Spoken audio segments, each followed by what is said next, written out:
झुमका झूलनिया जबल नहीं ले, अरे झुमका झूलनिया जबल नहीं ले, तो सजरिया पर राजा सुता नहीं दे।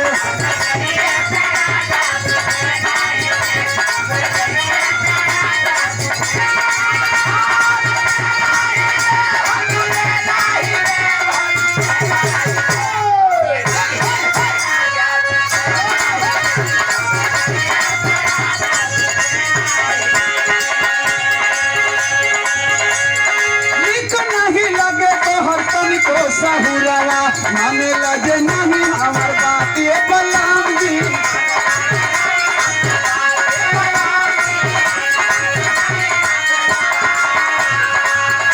और फेंक देबो घर में से लेता फरियावा, नाही बने बोतल भाते बलराम जी।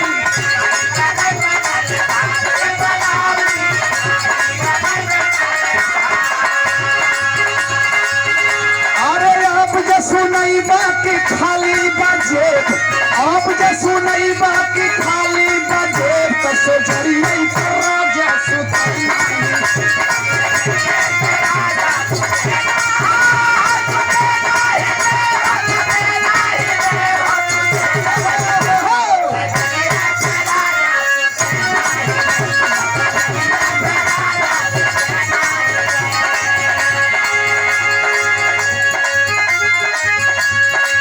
हक के मैरेज बोला था कमर में।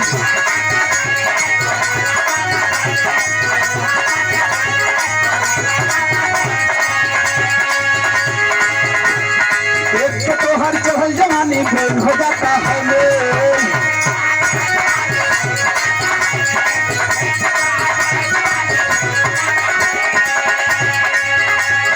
कहीं कितना सैया कैले बामोर सजैया, खून कहले दे हराते जई से रजैया, छीन देला देहिया मुसल्लम बलमुआ के बल्लम बलमुआ के